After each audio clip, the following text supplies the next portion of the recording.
افسانہ سایہ تحریر غلام عباس۔ افسانہ سایہ جیسا کہ نام سے ظاہر ہے ایک سائے کے گرد گھومتا ہے۔ سبحان نامی ایک شخص جو عام کھانے پینے کی اشیاء کا ٹھیلا لگاتا ہے، پورے دن وکیل صاحب کے گھر کے سائے میں، اور جب یہ سایہ ختم ہو جائے تو بڑے پیپل کے درخت کے سائے میں پناہ لیتا ہے۔ وکیل صاحب جو پہلے شہر میں رہتے تھے، ایک بڑے خاندان کے کفیل تھے۔ شروع میں ان کی پریکٹس گزارے کی تھی، اس لیے زندگی بھی ذرا مشکل سے گزر رہی تھی۔ پھر جب ان کی پریکٹس چل پڑی تو انہوں نے شہر کے باہر ایک جگہ خریدی اور اس پر ایک عالی شان کوٹھی کھڑی کر دی۔ یہ کوٹھی سبحان کی جائے پناہ تھی۔ وکیل صاحب نے گھر والوں کو تاکید کر رکھی تھی کہ جو بھی چیز خریدنی ہو سبحان سے ہی خریدیں۔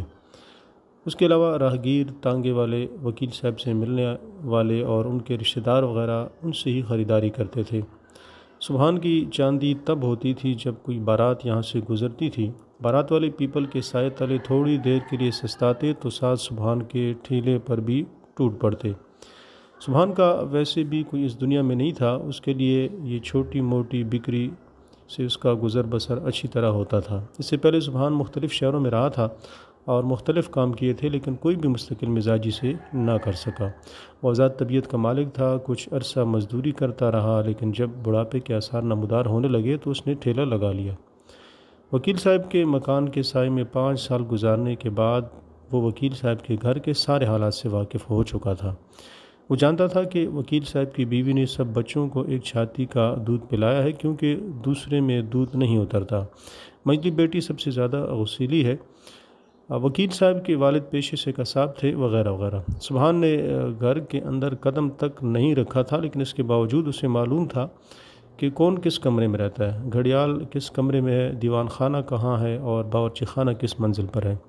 یہ سب باتیں بچوں کی زبانی یا نوکروں کی بے احتیاطی سے یا پھر اپنی ٹو لگانے کی عادت سے اس نے جان لی تھی۔ یہ آپ کو بتاتے چلیں کہ غلام عباس نے ٹوہ لگانے کی عادت کا ذکر کیا ہے، جس پر تنقید نگاروں نے سخت تنقید کی ہے۔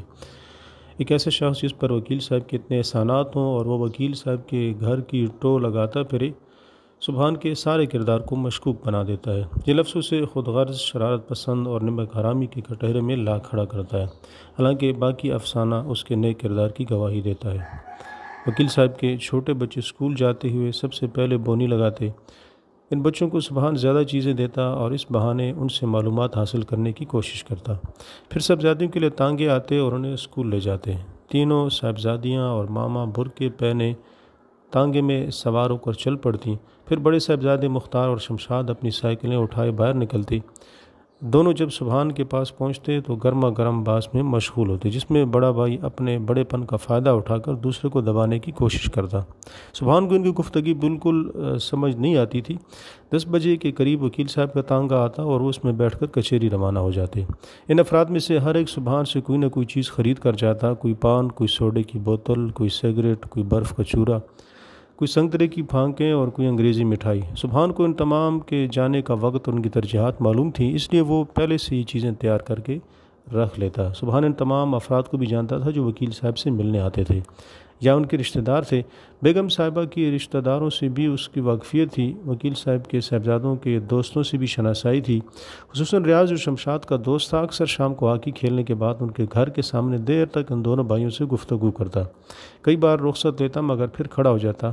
ان کی گفتگو کے دوران سبحان کی تیز نگاہ بھانپ لیتی کہ دوسری منزل میں جہاں بڑی صاحبزادی کا کمرہ تھا، ایک رنگین سایہ چک کے پیچھے حرکت کرتا نظر آتا تھا۔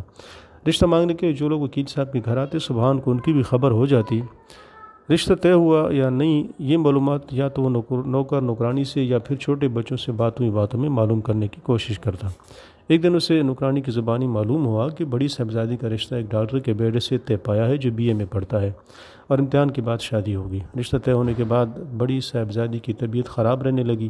البتہ جب ریاض شمشاد کے ساتھ گھر تک آتا تو سبحان کو محسوس ہوتا کہ چک کے پیچھے رنگین سایہ بڑی بے چینی سے حرکت کر رہا ہے۔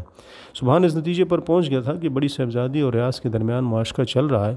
سبحان بھی ایک تلخ معاشقے سے گزر چکا تھا، اس کی معشوقہ اسے دھوکہ دے کر چلی گئی تھی۔ جوں شادی کی تاریخ قریب آ رہی تھی، صاحبزادی کی طبیعت بگڑتی جا رہی تھی۔ طبیعت زیادہ خراب ہوئی تو لڑکے کے ہونے والے سسر بھی دیکھنے آئے، لیکن طبیعت میں کچھ فرق نہ آیا۔ اس دن پورے گھر پر مقبرے کی سی خاموشی چھائی ہوئی تھی۔ شام کو جب ریاض شمشاد کے ساتھ گھر تک آیا تو سبحان کو رنگین سایہ نظر نہ آیا۔ شمشاد کی زبانی سبحان کو معلوم ہوا کہ ڈاکٹر نے بتایا ہے کہ اگر آج کی رات خیریت سے گزر گئی تو کوئی مسئلہ نہیں ہوگا۔ سبحان اس رات 11 بجے تک ٹیلے پر بیٹھا رہا، حالانکہ وہ 9 بجے تک سامان سمیٹ لیتا تھا۔ رات کی 3 بجے کتے کے بھونکنے کی آواز پر وہ اٹھا اور بھاگتا ہوا وکیل صاحب کے مکان کی سیڑھیوں کی طرف گیا، لیکن وہاں خاموشی تھی۔ اس نے کتے کو بھگا دیا اور خود واپس چلا آیا۔ مصنف نے نتیجے کے تمام تار و پود کھول کر واضح لفظوں میں نہیں بتایا کہ کتا کیوں بھونکا۔ اصل میں وکیل صاحب کی بڑی صاحبزادی ریاض کے ساتھ گھر سے بھاگ گئی تھی۔